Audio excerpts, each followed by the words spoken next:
వాళ్ళు పట్టించుకోలేదు. నాకు ఆయన ఒక గైడు, ఫిలాసఫర్, మంచి ఫ్రెండు. ఆయనకి ఎవరు పట్టించుకునే టైంలో నేనే ఆయనకి దగ్గరుండి అన్నీ చేశానంటుంది. అది ఎంతవరకు కరెక్ట్? అదంతా ఫేక్. యాక్చువల్లీ ఏంటి అంటే మేము మా డాడీతో చాలాసార్లు కాంటాక్ట్ చేసాము, చాలాసార్లు మెసేజ్ చేసాము, చాలాసార్లు ఫోన్ చేసాము. ఆయన దేనికి రెస్పాండ్ అవ్వలేదు. అండ్ నేను ఆల్రెడీ నిన్న చెప్పాను, మేము పలాస వెళ్ళాము, అప్పుడు మమ్మల్ని మీట్ అవ్వలేదు. అండ్ చాలాసార్లు మా మామయ్య గారి దీనికి కూడా చనిపోయారు May 5th రీసెంట్గా. దానికి పిలిచాను, ఆయన రాలేదు. అండ్ మేము ఆయన దేనికి మాకు ఏమంటారు రెస్పాండ్ అవ్వట్లేదు. మొన్న ఇక్కడికి వచ్చాము, అప్పుడు కూడా ఆయన డోర్ తీయలేదు. మేము వదిలేసామని ఎలా అంటది? ఇవన్నీ చేస్తుంటే వదిలేసినట్ట. మేము కాంటాక్ట్లో ట్రై చేస్తున్నాం. ఎవరు వదిలేశారు? ఆయన వదిలేశారు. ఎందుకు వదిలేశారు? ఈమె మా లైఫ్లోకి ఎంటర్ అయ్యి మా డాడీతో ఎఫ్ఐఆర్ పెట్టుకోవడం వల్ల ఆయన వదిలేశారు. ఆయన ఇంటి నుంచి బయటకు వెళ్ళిపోయారు. ఆయన ఎవరు ఇంటి నుంచి బయటకు వెళ్ళిపోమని లేదు, ఆయన ఎవరు చూసుకోకుండా ఉండలేదు. మేము ఆయనతో మాట్లాడడానికి ట్రై చేస్తున్నా, ఆయనే యాక్సెప్ట్ చేయట్లేదు, ఆయన రావట్లేదు. అసలు రాజకీయంగా తీసుకొచ్చింది మీ అమ్మగారు అని అంటున్నారు. రాజకీయం తీసుకొచ్చింది ఆవిడే నాకు రాజకీయం తీసుకొచ్చారు. అలాంటి వాళ్ళ ఫ్యామిలీతో నేను ఎందుకు ఇబ్బందులు పెడతాను, వాళ్ళే కావాలని నన్ను టార్చర్ చేస్తున్నారంట. దానికి నా దగ్గర తను మా డాడీ ఏం చాట్ చేసుకున్నారో నా దగ్గర ప్రూఫ్లు కూడా ఉన్నాయి. కావాలంటే నేను సబ్మిట్ చేస్తాను. అప్పుడు తెలుస్తుంది మేము అబద్ధాలు చెప్తున్నామా, టార్చర్ చేస్తున్నామా, లేకపోతే నిజంగా న్యాయం కోసం క్వశ్చన్ చేస్తున్నామా అన్నది. ఆవిడ ఒకటే చెప్తున్నారు, నాకు అసలు సంబంధం లేని, ఎటువంటి రిలేషన్ లేనిది దువ్వాడ వాణి నన్ను బయటికి తీసుకొచ్చారు, ఇప్పుడు అవసరమైతే నేను మ్యారేజ్ వరకు వెళ్తానంటున్నారు. వెళ్తే వెళ్ళమనండి, ఎలా చేసుకుంటుందో నేను చూస్తాను మ్యారేజ్. ఇంకోటి ఏంటి అంటే ఫస్ట్ ఏమన్నారు? ఫస్ట్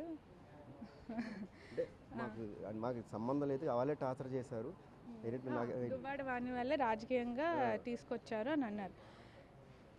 ఇప్పుడు మా మమ్మీ రాజకీయంగా తీసుకురాలేదు. ఇప్పుడు చాలామంది పొలిటికల్గా ఉన్నప్పుడు వస్తారు, కలుస్తారు. అందరినీ అనుమానంతో చూడలేం కదండి.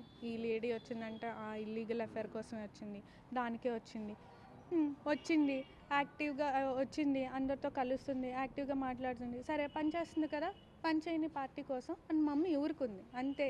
సో దానికి అలా పార్టీ కోసం పనిచేస్తుంది కదా అని ఎంకరేజ్ చేశారని చెప్పి దాని అర్థం ఫ్యామిలీ లైఫ్లోకి వచ్చి మా డాడీతో ఇల్లీగల్ కాంటాక్ట్ పెట్టుకోమని కాదు కదా. పార్టీ కోసం పనిచేయడానికి ఆమెని పనిచేస్తుంది సరే అని ఆమె ఏం అనలేదు.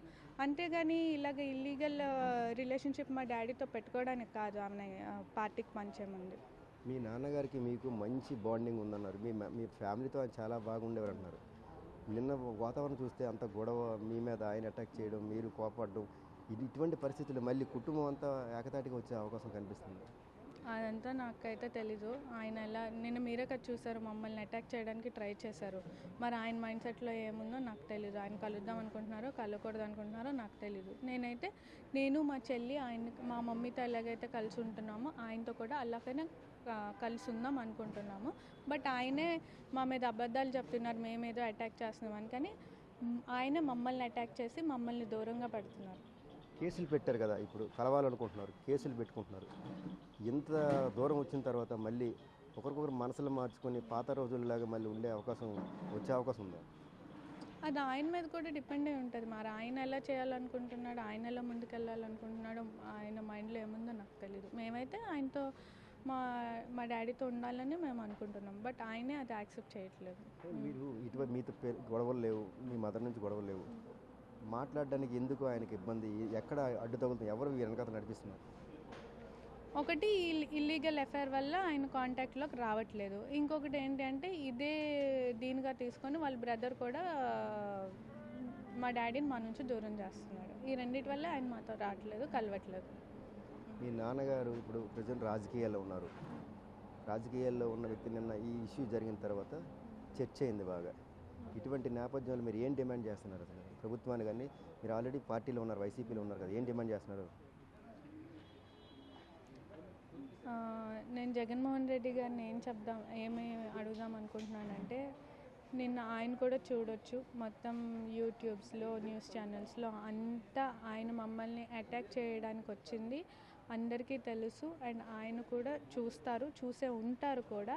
ఇలాంటి వ్యక్తికి ఎమ్మెల్సీ పొజిషన్లో కూర్చోబెడితే ఫ్యామిలీని, పిల్లల్ని అటాక్ చేయడానికి వచ్చిన అతను ఇంకా ప్రజల్ని ఏమీ సేవ్ చేస్తారు ఆయన.